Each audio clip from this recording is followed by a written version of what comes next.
Welcome to MechlordGames! Hey, what is going on YouTube? MechlordGames here today, and we are going to be discussing the Kozmo and Kaiju hype. Now, from looking at them, I don't really think that they're all that great or going to be all that special, but at the same time, I mean, what do I know? I just have opinions. But right now, Kozmo and Kaiju are really hyped up because they were just released in the Clash of the Rebellion new booster pack that recently did just come out. So with Kozmo, Kozmo is a machine/psychic based deck that they revolve around searching and summoning a lot. So the typical main things like Mistake and stuff like that, Mistake, Vanity, all that stuff, gonna really hurt the deck a lot. So they do have a few various things. Kozmo Forerunner, it can't be targeted by card effects, which makes it good. And if it's, during your standby phase, you gain 1,000 life points. Because the deck is a life point based deck, it does require life points for the deck to play. And if it's sent from the field to the graveyard, you can banish it from the graveyard to special summon any level 6 or lower Kozmo monster from your deck. You have Kozmo Slip Rider, that if it's normal or special summon, you can target one Spiral Trap card in the field and destroy it. It could be any card. You can MST whatever the fuck you want to. And of course, if it's sent to the graveyard, banish it to summon a level 4 or lower Kozmo monster from your deck. Then you have Kozmo Good Witch. If you can banish it to special summon one level 5 or higher Kozmo monster from your hand. You can only use that effect once per turn, and you can pay 900 life points to target a face-up monster your opponent controls and set it. So not going to be good in the mirror match at all because you can't target Forerunner with Good Witch. And Forerunner has very low defense. And then you have Kozmo Farm Girl, which has 2 effects as well. During either player's turn, you banish it to special summon a level 4 or higher Kozmo monster from your hand. Works amazingly well with Max E. You drop Max E. Your opponent goes to make a play or something like that. And, they're going to attack into Farm Girl. You just banish Farm Girl, summon into your big boy. Summon into your big boy, and then they're just like, what just happened? But anyway, aside from that, when it inflicts battle damage, pay 300 life points and add a Kozmo card from your deck to your hand. So, life point based effect, just like Good Witch. And then you have your field spell, Kozmo Town. You can target one of your banished Kozmo monsters, return it to your hand, and then you lose life points equal to the original level times 300. You can do 900, you can do 1200, you can do 1500, or then there is 2100. So you can pay mass amounts of life points if you want to. You just go ahead, throw your life points away. I don't even care. But Emergency Teleport does help the deck only because it can actually get Farm Girl out from the deck, and it's an easy tactic to do. But I don't think that this makes this deck good. There are support cards to level 7 though, like Sacred Sword of 7 stars and stuff like that Jeff Jones was using in his ARG deck build of it, and I don't feel that the deck really does have that much to offer. I really don't feel that the deck has that much to offer. It's just a summon. To me, it just feels it's a gimmicky deck. It's just a gimmicky psychic deck that uses like Kozmo Forerunner. The only thing good about it is that it can't be targeted. Like the rest of this deck, I feel personally is trash.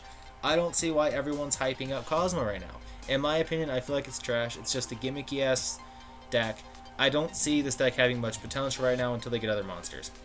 As far as for Kaiju is a little bit of a different story. So you have Dagoron, the Mad Flame Kaiju, and Kumongoous, the Sticky String Kaiju. Now what they do is they special summon themselves to your opponent's side of the field by tributing monsters that they control. And if your opponent controls a Kaiju monster, you can special summon a Kaiju monster from your hand. However, you can only control one Kaiju monster at a time. Dagoron, here, you can remove 3 Kaiju counters from anywhere on the field and destroy all monsters your opponent controls. And then you have Kumongoous, that when your opponent normally or special summons a monster, you remove 2 counters to negate the effects and it cannot attack. So basically you lose 1 turn. But it can be used on normal summon monsters as well. So this will get over Denko Sekka. Denko Sekka does not hurt Kaiju at all if they have Kumongoous on the field. And these are all Lava Golem-like effects. Volcanic Queen, Lava Golem are easily splashable in this deck and played with this deck. But they have an overly powered field spell, Kaiju Waterfront. Each time a card is sent from the field to the graveyard, place 1 Kaiju counter on this card for each card sent, maximum of 5.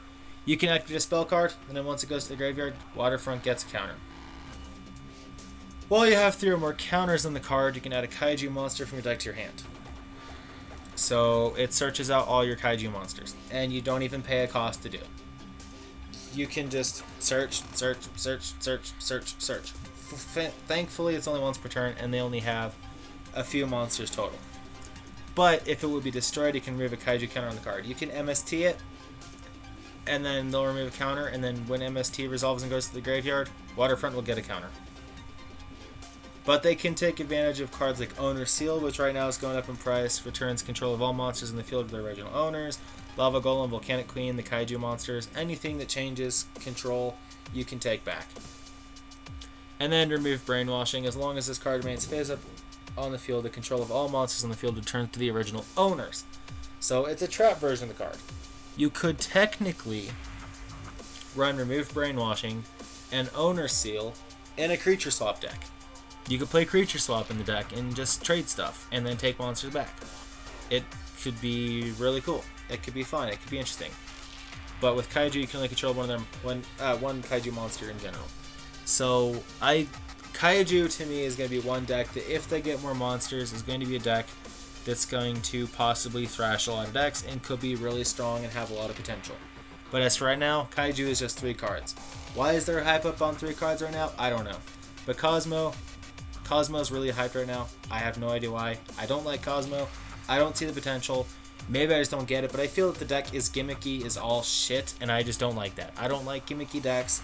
I don't like decks that, just kind of do the same thing that other decks in the past had already done. Considering a lot of other decks in the past have already done the same thing, but a little bit better. Kozmo requires life points to be used a lot for the effects, and there's only one that's chainable.